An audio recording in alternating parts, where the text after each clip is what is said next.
Hey guys, this is Coffeeyay. I'm just making a special promotional video for 2+2 of my Coffee HUD.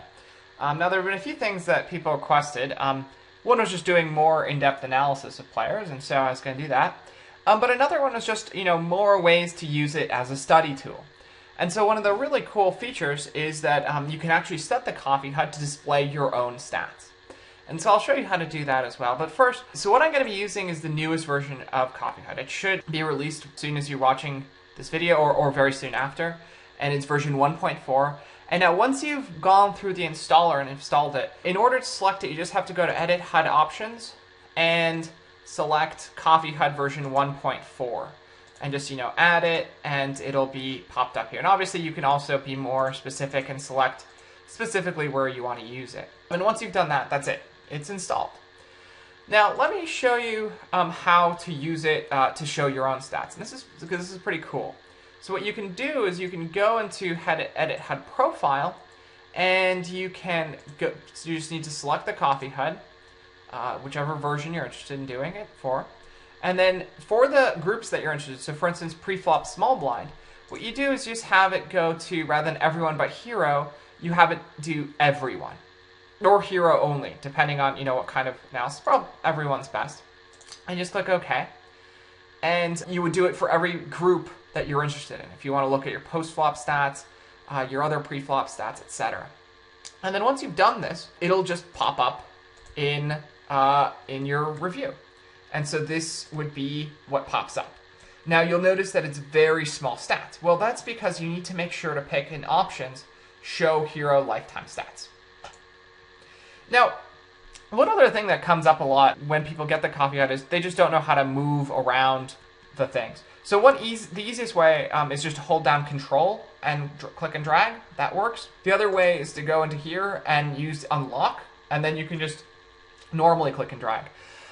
The main benefit to using this green button is you can also do Save Layout, which is obviously very useful. Once you've saved it, you don't have to keep moving it around, which is obviously key when playing. All right, and so now that we have show hero lifetime stats, it will take a little bit to load, so we'll just let it load. And in the meantime, we can just dive in and do some analysis of a reg. So this is a guy I've been playing a lot. He's a marginal winner at the hundreds and 60s. He plays very standard. Oh, okay. So before I continue, here it is. So here's what you'd see. You'd see all the huge number of hands and all the stats. Now, obviously, I'm not going to go through and exploit myself. I'm not going to go through the stats, but you can see that it pops up and you can immediately see the different colors and you can be aware of what's going on. And obviously, these are the stats that you'll have to be aware that, the stats that you'll pop up here are going to be aggregate stats. They're going to be stats that represent your game versus everyone. So they're going to be your averages. So obviously, in reg versus reg matchups, they probably won't be very accurate.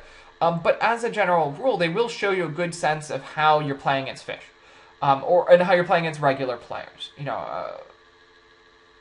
As a rule, they'll show you how you're playing against the population. They'll still give you a lot of insight into your overall strategy. And so I encourage you just to play around with that. You can pop them up for all your different stat groups and go through them in detail. And so let me just, instead of exploiting myself, why don't I talk to you about exploiting someone else? And so this is a player who I have played a lot in the past. I have been sitting his tables because he's not very good, in my opinion.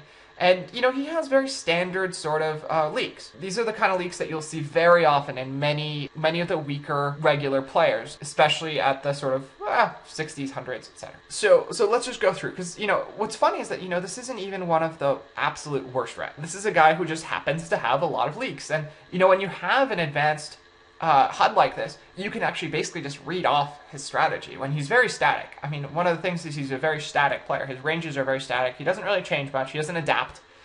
He makes very small adaptations. And so because of that, you can basically read off his strategy from the HUD and exploit him. So let's go through some of the major things that I've been using to exploit him. Obviously, we can't go through his whole strategy, but I can highlight some of the, specific things. So one of the specific things immediately is his tendency towards c-betting. And you can see that every stat is lit up light green. He's not the nittiest nit versus c-bets, but he folds exploitively on every street, which basically means that, I can be barreling off almost all of my air, 3 streets. And that's a really good thing to know, because that tells me that even though he flats, I should still be, I can still expect that my weak hands will still get some equity as a bluff. And so when we use this fold versus c-bet together with his out of position pre-flop stats, we can start building a better pre-flop plan as well. And so we can see that even though his VPIP is 59, which while on the nitty side is not absurdly nitty, when we couple it with his very tight post-flop play, it means that we should be opening any two cards. And so that's what I've been doing. I open, you can even see our last hand sample. I mean, my pre-flop raise is 100. That's, going to be my pre-flop raise versus him. That's probably what pops up in his HUD. It's probably something like 95 or 99, because I do play push fold 0 to 8 big blinds. So I will fold sometimes 0 to 8 big blinds. But basically everywhere else, I'm playing 100% of hands and min-raising them. And so we can see that, just because his VPIP is so low, and he folds versus barrels, we know that even with 7-2 off, even if we never hit the flop at all, we're still going to be better min-raising it and just bluffing off 3 streets than folding it. And so that's, one of the major things we can do, because he has such a tight VPIP and folds to bets post. And we can sort of couple this with the fact that he really doesn't 3-bet that much. I mean, he does 3-bet a bit, but not that much. And suddenly it doesn't really matter that he doesn't raise our limps or anything else. This is enough to start exploiting him. And as we get shorter stacked, he actually gets even more nitty, which makes him, even more exploitable by min-raising a lot. It is a little bit of a debatable thing at this 12 to 18 blind depth, where while he's very nitty, he does 3-bet quite a bit, and he doesn't ISO our limps much. So arguably, even though min-raising is clearly better than folding, we might still want to limp. And so this is a spot where we would strongly consider using sort of mercenary standard adjustment of a polarized min-raising range and limping the middle. The only thing is, even though, we're going to polarize our min-raising range, but we certainly shouldn't be open folding anything. We should be min-raising all of the bottom of our range. And all the top as well, because he 3-bet shoves so much. And then arguably we could be limping some hands like Jack-10 off in between, because we don't actually get flatted that often. And so probably don't want to turn Jack-10 off into a 3-barrel bluff, like 7-2 off. 7-2 off, we're just going to be min-raising and then barreling off, because we get fold equity on every single street. But with Jack-10 off, we do have some value. And so arguably, it might be better to limp it because of the fact he doesn't raise very many limps, and he 3-bet shoves a lot. And we can see that immediately. He doesn't raise not all in much, he only shoves. And so, alright, so what else can we look? Well, what about even shorter? Well, even shorter becomes even more exploitable. And this is one of the places where I've been really, really killing him, because his VPIP is very tight. 46%, again, means that we can unequivocally open 7-2 off, min-raise folded, and be more profitable than open folding by a little margin. And that's big. That's already something that's very good. That's already a way that we can immediately exploit him, because even though we're like, 7 or 8 big blinds deep, or even 9 or 10, we min-raise fold all of the bottom of our range still. And knowing that, that this is what it looks like at shorter depths, that even though he's 3-betting 41%, we still can do that, is huge. Probably pick up just from paying attention. But one of the things that's much harder to pick up is specific size of specific ranges, like call open shove and 3-bet shove. Now this is something that I've been really using to really tune my ranges to be maximally exploitive. Because one of the things he's doing is he calls open shoves tighter than he 3-bet shoves. And this is over, some samples. So he's had time to adjust to my ranges, and I have been playing maximally exploitive versus these frequencies for a while now. What this means is that I should be min-raising all of my top hands, because he gets it in versus with a wider range versus my min-raises. And I should be open shoving all of my sort of middling shoves. And that's exactly what I've been doing. I've been min-raising the whole top of my range. All of my ace-X. Ace-2 off. Because he never flats, and because he 3-bet shoves wider than he calls open shoves. And so I min-raise all of my value, and then all I'm open shoving is stuff like King-2 off, Jack-10 off, some suited connectors, that kind of stuff. That's what I'm open shoving. And this is the power of, having these advanced statistics at these short depths, that I can actually pinpoint his ranges, know which one is tighter, and where I want to put my value hands. And that's a really big strength. If I didn't have this, it's very, very hard just to, know the difference intuitively between a 30% and 40% range just based on, your feelings or your sense of the dynamics or whatever. It's going to be really hard. And his ranges have been completely static, so dynamics don't play any part in this. He basically, it feels like he just has a chart of what hands he 3-bet shoves and what hands he calls open shoves with, and his call open shove chart is tighter, so we should exploit that.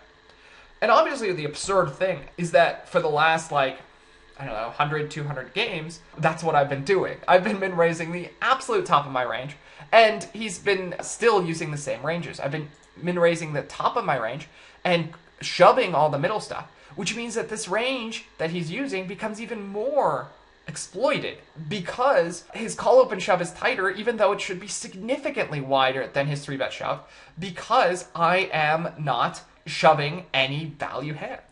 If you go through an Icy Miser and you pull up the kind of range that I might be shoving when I'm taking out all of my Ace X, all of my big King X, all of the hands that I want to be mid-raise calling, and he should be calling me off with stuff like Queen 2 suited at 12 big blinds. He should be calling me off with Queen 7 off, Jack 10 off as a fist pump. I think Jack 8 off. There's a lot of hands like that. He should be calling with a very, very wide range, something like 50, 60%, because my range is so bottom heavy. It has no top of it. It's so capped. It has no value, thick value in it. And instead he's just playing by the same rules. And so, this is how we can exploit these kind of players with very static ranges who just play by some, inbred charts or whatever, like something that he's already worked out and that's what he does, and who don't know how to make adjustments. And you could just read off their strategy and maximally exploit it. And, similarly with his 3-bet shoves, he's sort of doing the worst of both worlds because he's giving me a spot to get my value in with his 3-bet shoves. But at the same time, he's still not exploiting the fact that I'm mid-raise folding so much trash. I'm still min-raise folding a ton of stuff. I'm min-raise calling all the top, and then I'm min-raise folding all of my bottom. I'm very, very polar, very exploitably polar. And so, he could be shoving even more. That's the funny thing. So his ranges are just very tight, very exploitably tight all throughout. And so that's one of the things that we can, clue in on and exploit. This is probably a good moment just to mention some of the new stats in the updated version. And we can go over to left and find those. And that's, we've actually expanded Limp Trap. Now, it's a very popular stat. I think it's a really cool stat. And we've expanded Limp Trap to go for all of the different depths. So now you can know what percent of his limp range is trapping. And so one of the things we can immediately see is that he limp traps basically, his limp trap range is basically, very, very strong. I mean, he limp traps a lot short stack. And it's, mostly aces, kings, and some other trash, but not that much. And he does tend to limp trap 7 to 13, and that's good to know. His limping range likely isn't that much middling stuff. It's likely just, it's probably polar, in fact. It's probably he's limping to big pocket pairs and then some trashy hands. Because about a quarter of it is a limp trap. That's the kind of cool thing that you can do with limp trap. Another new thing, we do have ISO and ISO shove. So now you can know when he raises your limp and when he shoves over your limp, which is going to be very useful in some situations. Like 7 to 13, we realize that, he's mostly shoving our limps. So limping middling likely isn't a great plan. On the other hand, 12 to 18, limping middling is looking really good. He's really rarely shoving. When he raises not all in, we can still flat with our middling. And so we avoid getting shoved over. And so likely limping 12 to 18 is probably best, even though he's such a nit. And so we can actually probably be limping middling because we know he doesn't shove over limps that much. So that's a cool new stat. We've also included some new post-flop stats. Now we have not just donk flop and barrel, but we have donk turn and donk river. So we can know not only when he donks and then barrels off, but also know how often he donks, turns, and donks rivers. And so it's nice to know that he's actually donking 10% of rivers so far. That can give you some info. I think that's especially a nice stat versus fish, because most fish tend to donk purely netted ranges in the river. But on the other hand, there will be those occasional guys who donk kind of frequently. And when they donk frequently, it means that they do include a lot of bluffs. And so we'll be able to better pinpoint that. We've also included some stats that are useful against rags, and that's 3-bet on the flop. When we want to check raise villain, because I used to check raise him a lot, and this is actually one of the few places where he adjusted. He adjusted to my check raising by 3-betting. And so this is something that we can suddenly read off. We know how often suddenly he raises my check raises. So a third of the time he folds, but 50% of the time he's actually 3-betting. So he doesn't really flat my check raises so much. So even though he's folding a lot to my turn barrels after I check raise, I still shouldn't be looking to check raise too much air anymore. He used to fold a ton. That's why I say anymore. That's one of the few places he's adjusted. It's just the fact that he does 3-bet. And similarly, we can also see how often he folds versus 3-bets. Because, again, one of the places where he's actually not as bad as most regs is he actually does check raise a decent amount. Obviously, because I'm c-betting so wide because he folds so exploitably tight in all his spots, it's correct for him to check raise. And you likely should be check raising even more. But regardless, he does check raise a bit. And what we know is he actually doesn't fold that much when we shove over. He folds only a third of the time. And so that's another, useful stat to have, because we can figure out better what kind of range he's check raising by how he's acted before when we've shoved over his 3-bets. Not only that, but it also tells us, how much we should be looking to 3-bet shove in the first place. All right, so we've talked about this Nitty reg enough, I think. So now I've moved over to a new reg. This guy's actually a very big winner, but he has a very strange game plan. And so we can see more in depth, how we can use, again, some of the post-flop reads to affect our pre-flop decision-making. And also how we can see, for some players, there's a very big difference in how they play according to stack depth. Well, this guy actually doesn't really change his range. Again, he's quite a big winner at the 60s and 100s. Much bigger than that Nitty sort of standard tag reg was. It's hard to say why. I mean, obviously there's a lot of variance in statistics, and over 10K games, he could be running very hot. I have a graph somewhere of 10K games where I'm down like $30,000, just due to run bad and EV. So you can run very, very bad, even over 10K games. So, I mean, I wouldn't, be careful with how much credit you give a person just because they're a huge winner. Even though his ROI is 4%, that doesn't actually mean he's any good. And in fact, his ranges are very similar to fish ranges, and we can go through some of them in more detail. So we can just kind of glance over his in-position, out-of-position stats. One of the things to notice is his min-raising range is quite tight. He doesn't open very much. He does limp a lot. And he tends to limp sort of bottom, middling, tends to limp kind of crappy hands because he does limp fold a lot. That's a lot of limp folding. He does start limp trapping, and he does even limp trap deep, but because his overall range is weak, we don't need to worry about too much, because he's still very unbalanced with his limping range. We should still be attacking it a lot, because even though he limp traps, it's a much smaller, it's only 20%. And this is something that, suddenly you can go through and you can do the math on and figure out how much, what ranges you should be shoving over, given that he folds 73% of the time, but 20% of the time he has a limp trap. That's something that you can suddenly plug and chug and figure out what ranges you should be shoving over his limp short stack. While deeper, I would say that basically we should be raising most of his limps because we just get so many folds pre. I mean, this is that amount that, we do get just enough pure fold equity. We probably don't want to raise every last one of his limps because we don't want him to adjust too much. We want him to remain exploitable, but likely we want to be raising most of his limps. I mean, likely our ISO should be probably around 60-70%. Because of his extremely exploitable limp fold stat. And he also limps a lot, so that's a lot of room to get money. But now, one of the things that's interesting about him is that he has this tight min-raising range, but we're actually still correct to be flatting a lot. And let me show you why.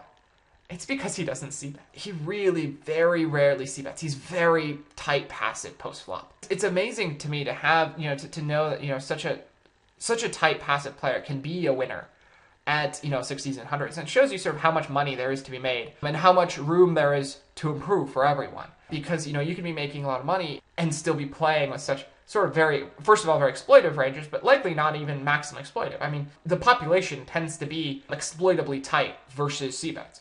This c-bet 41 to 40% is standard, and so why is he c-betting none of his air? And that's what he does. He c-bets none of his air. He doesn't c-bet the top of his range. The bottom of his range. He c-bets the top of his range. And we can get confirmation about, what he's c-betting, what his c-bet range looks like, not just frequency, based on other stats around it, like his fold versus check raises. He's folding rarely versus check raises. Now, my sample isn't too big. Unfortunately, this isn't my, this is just like a fraction. This is only a fraction of my hands, but just because I haven't loaded them all into one database. But I know that these numbers are actually accurate. This is about what his frequencies look like. And so he just does not fold to check raises because he's only c-betting the nuts. Similarly, he does fold to probes. He folds to probes on the turn. Remember, a probe bet is just when he checks back so often and we bet the turn. And so he folds a ton to probes. And so that means he is checking back air. And, and I know this also because he checks down air. He tends to check down air, all the way to showdown. And so, this is one of those spots where we can hone in and flat him a lot, despite his tight min-raising range, because he rarely c-bets, and so he lets us see many cards, which is a big advantage when we're out of position. He doesn't take advantage of his positional edge. He doesn't put pressure on us post-flop. We get to see a lot of cards for free. And at the same time, we also have a place to bluff at. Essentially, it's almost like we're playing in position with some of these hands, because we just fold to his c-bets, which is, could be worse, because it doesn't happen that often, and he's nutty. And then once he's checked back, we know he has a weak range, and we can just bet fold the turn very profitably. I mean, 45% is a very high number. If we're half pot betting, I mean, we're going to get significantly more folds than we need to be profitable with all our air. And, and that's not including the fact that if we're flatting hands that can hit some flops, obviously that's going to make our equity even better, because occasionally we'll hit flops, and we'll also hit turns and rivers that we get to see. And not only that, but when we have some weak showdown, we can usually check it down. And so, he ends up losing a ton of value. That's what, that's what this kind of frequencies end up doing. He ends up value cutting himself very heavily in position. And we can see out of position, he's a little bit trickier. You can see, first of all, he still folds exploitably tight to c-bets. Again, most players do. That's nothing that interesting. But what you can see is he doesn't raise too many c-bets. The one place where he's tricky, where he plays sort of outside the population, is he does check raise turns a decent amount. I do think that 21%, while it's a number that we're sort of neutral about, it is more than the populations. It's the one place where he's sort of more aggressive than the populations. He does tend to check raise turn. But again, that's still pretty tight. It's still only a fifth of the time that he's check raising. And so because he folds so much on turns, it means we should still be looking to barrel a lot of turns, especially as a semi-bluff. Notice on the river, we're not too happy 3-barrel bluffing, but we're very happy semi-bluffing turns, because while he does check raise, he doesn't check raise that much on the turn. And on the river, he's not folding that much. So as a semi-bluff, it works very well, because we can bet the turn and then just only value bet the river. And, if you're curious about how to calculate something like, what kind of fold percent do we need on the turn, given the fact that we have some equity and we're semi-bluffing, that's the kind of computation that's really worth it to know how to do. And if you are struggling with that kind of computation, I do recommend my Math and Heads Up Sit and Goes video pack. Go through those computations in detail. Talk about 2-barrel bluffs, semi-bluffs. It's in the advanced computation section. You can improve your own sense of what kind of frequencies you're going to need to be folding to on the turn to be looking to semi-bluff. But I can tell you that, given the fact that this frequency is already enough pure fold equity on a half pot c-bet, if we half pot it, we only need 33% folds, we're getting 36%. Obviously, a semi-bluff just makes it better. And so, we should certainly be looking to semi-bluff. Now, obviously, again, we have to be careful when we look at these kind of stats, as they are aggregate stats. That's one of the major caveats when dealing with HUDs, especially post-flop. This doesn't take into account different textures. It doesn't take into account our frequency either. We don't know how much he's reacting to how much we're c-betting, how much we're turn barreling. I mean, I think that if I were turn barreling even more than I am currently, even though on average they're profitable so far, they might stop being so, because he might adjust a little bit. And you can see that it's already quite close. We're close to that break-even frequency. And so we have to be a little bit careful. If it's a bad turn, we're going to get less than our aggregate average folds on the turn. And so we should be looking to probably check back our complete air. But we can still bet our semi-bluffs. And that's a really good thing to know. Because we will need significantly fewer folds on the turn if we know we have some value percent, so some equity that we can value bet the river with. And again, that's something that, you could take these inputs, his folds, and, you can obviously take a sort of a lower fold percent as well. Take how often he raises and what kind of river frequencies we expect, and plug those in and figure out, is it good to be semi-bluff? So again, these are the kind of things I think the HUD's very useful for. These kind of things that you might not pick up. It's, while you'll pick up that he's not c-betting, you might have trouble figuring out what range he's not c-betting, because it might be harder to remember exactly how often he folds to your probes, how often he was folding your check raise. Similarly, when things are close on the turn, he folds the turns, but how much? Should we be bluffing? Should we be semi-bluffing? Those are the kind of things that, when you have a number in front of you, you can deal with it better. You can compute better, and you can have a better sense. And you can think more holistically about his whole range and about his whole strategy when you have all of his numbers up in one place. This is why I hate pop-ups. This is why the Coffee HUD does not use pop-ups. It's because I want to be able to see villain's strategy all at once. I don't want things to be hidden. I don't want things to be hidden to where I have to look for them. I want everything up so that I can glance over and know that, okay, he's pretty loose out of position. His opening range is tight. That's why it's green. He tends to be tight on the tight side post. He has some weird loose passive tendencies in some spots, but mostly that's because he has tight ranges in a lot of spots. You know, that kind of stuff. That he overall tends to be towards the tight passive side post, but he tends to be sort of loose passive pre. That's why he limps so much. Pre-flop, pre-flop in the big blind, he has these sort of similar loose passive tendencies.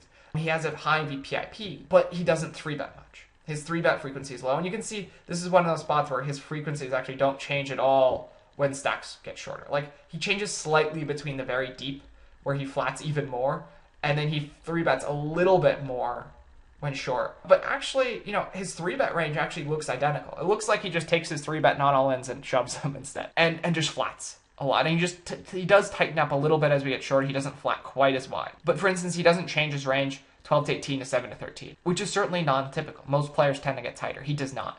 So that's something to be aware of, you know, that he doesn't make that kind of adjustment with stack depth. He doesn't think too much in terms of stack depth. You know, he apparently does when he's in position, because he stops min-raising at a certain cutoff.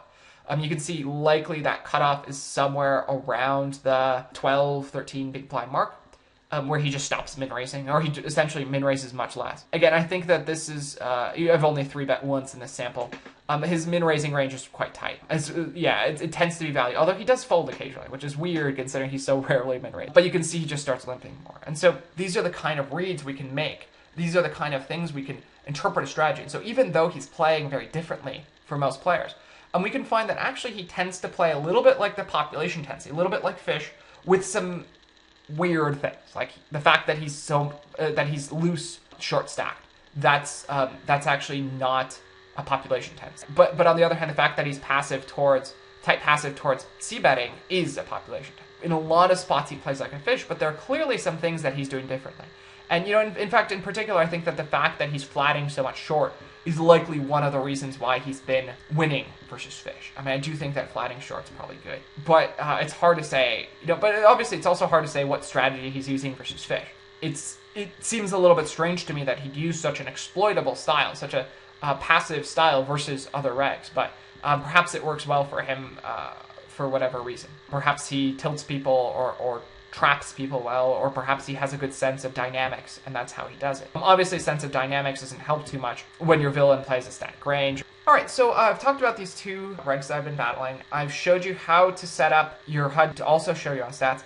The one last thing I will say, make sure you're using PokerTracker version 4.05. I'm using 4.05.3. Do not use PokerTracker 4.04.